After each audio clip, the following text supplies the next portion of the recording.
Hi, this is Greg Sprunko, Superior Cleaning Equipment, and we are going to do a kind of a private video today to walk through one of our wash water recycling systems that we pre-plumbed and kind of pre-manufactured, so to speak, before we're shipping it out to a site.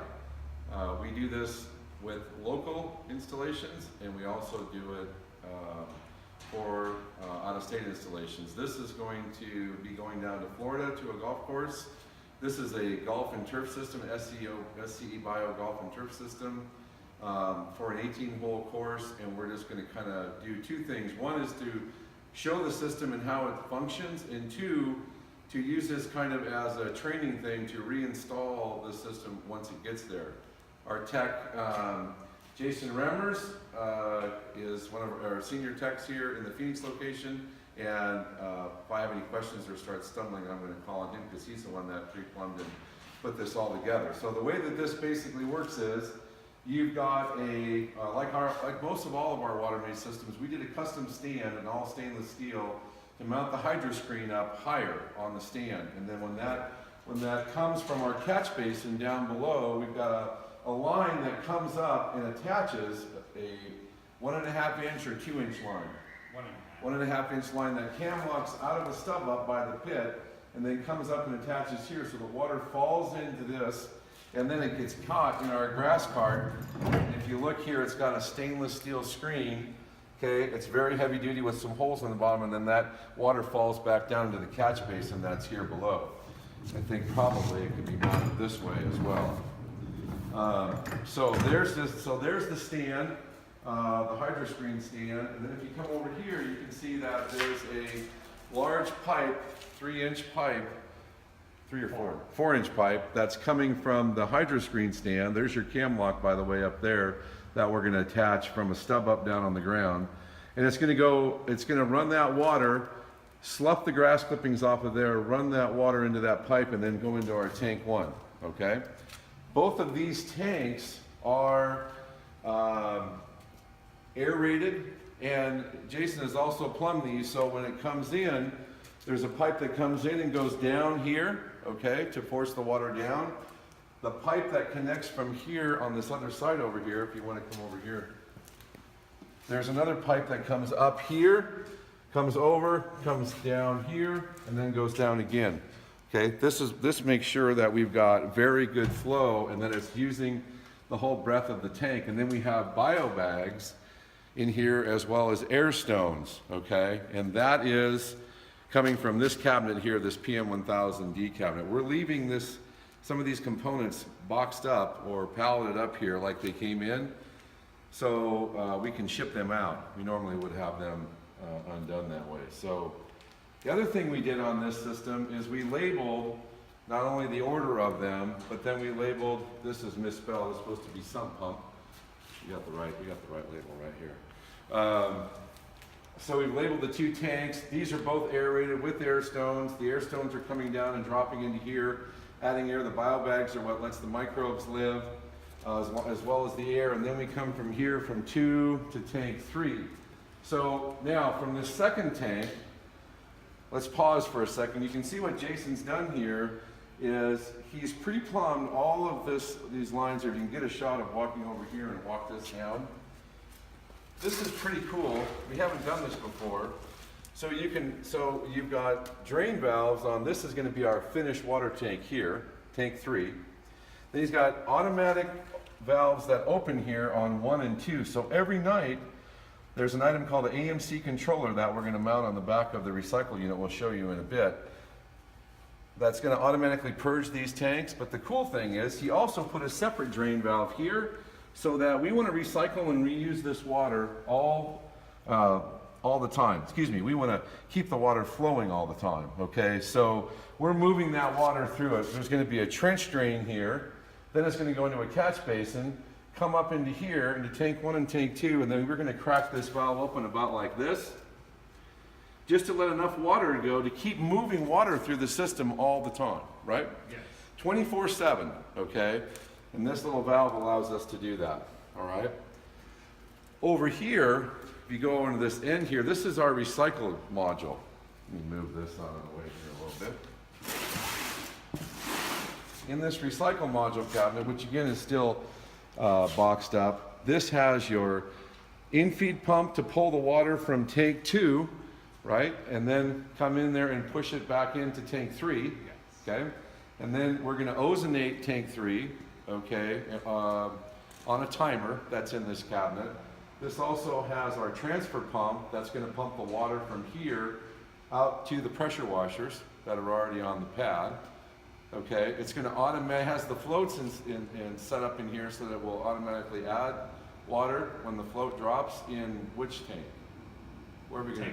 Tank 3. So if that float drops in there, it's going to automatically add water into the system through here. And conversely, if we have too much water, we're going to have rainwater is going to be in the sump pit. So it'll kick the water out, and then this system will take the water, treat everything, clean everything up, and it's going to kick it out as well, okay? So on this panel, you can't see this very well through here, this like the PM cabinet, the PM 1000 cabinet, NEMA boxes, powder epoxy coated paint, UL certified equipment, okay, English, Spanish, and French labels, and these two components here are water maze components, and they do a phenomenal job on this. So if you walk over here, I'll let Jason maybe explain some of this here, but we've got 3 pre-plumbed cam lock fittings here, right? Yes. And where are they going to what? There's 2 for storage tank in and 1 storage tank out. Okay. On the side of the cabinet. Okay. And then also that's for filling freshwater fill and ozone. Okay. And then we have one, where are we pulling the water out, then it pulls it through the transfer pump and goes back to the pressure washer? It would be out of the... One of these here. Right here. Okay. Storage tank outlet. Okay. And when they reinstall these and put these together, what you've done here is that they can just pop these cam lock hoses on and off here, yeah. Right? And this does in no order, it doesn't really matter. Doesn't matter. They can just pop them onto here. Okay. And then when they wire these floats are both wired into the right into the cabinet here. okay, into the panel on the system right there. It's labeled here as it is in the cabinet. Perfect. Perfect. And then right here, there's a valve right here. This is outlet to pressure washers. Okay. So that's going to need to be piped out to where the pressure washer lines are stubbed up to. So in other words, they're usually on the equipment pad behind here will be piping coming back to the Landa SCEs, in this case is what we're using. And then we'll just have to tell the plumber or the authorized dealer, then we'll just connect from here into the piping going out to the wash base for the pressure washer. And then they'll have those out there already with electricity and plumbing. We'll have to plumb in fresh water inlet, so there'll be a water spigot tap to bring that into the fresh water inlet. And then there's a rainwater overflow line that they'll have to do from there. So very clean, very simple.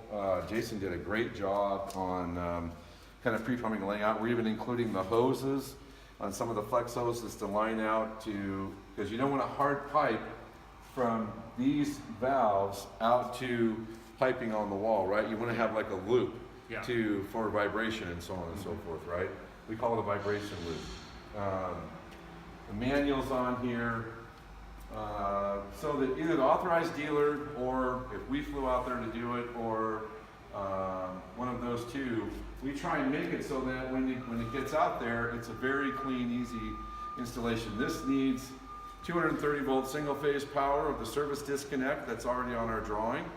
And this needs 120 volt power here for this system. And then we also have 120 for that. Okay, 120 volt for the sump pump in the catch basin below here. And this is also the AMC 1000 system in here, which if I didn't mention, well, I did mention that. This is the cabinet that mounts on the back for the auto purge that allows these valves here to work and open up every night. That's the timer and stuff for these valves here. So we're gonna box all this up. Jason's also done it so that when we box all this piping up, it's gonna fit on the same pallet as the grass cart that we have. We took this one off of a pallet for another installation that we've got.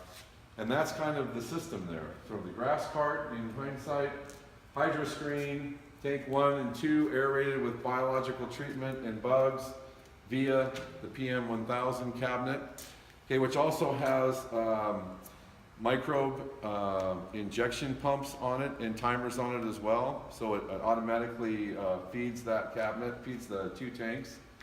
And then the clean water tank is tank 3. We use the cone bottom tank also for that to be able to clean it easier, pre-plumbed into the recycle unit, and the recycle unit goes out to the 3 SEAs. So it's part of some of the new things that we're doing to provide value and obviously to get you the cleanest water at the best possible price.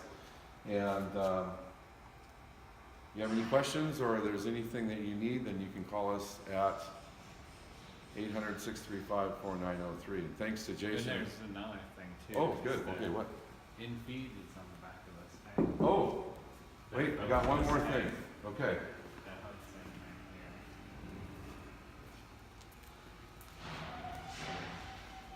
That's the in feed. Okay, so Jason's saying that there's an in-feed line, if you look on the back of that, that's coming off that line and then cam locked into the system here on the backside. That's gonna be coming into here. So we'll have that pre-plumbed and set up as well. All right, now I'm gonna say goodbye. Thanks, everybody. Talk to you later.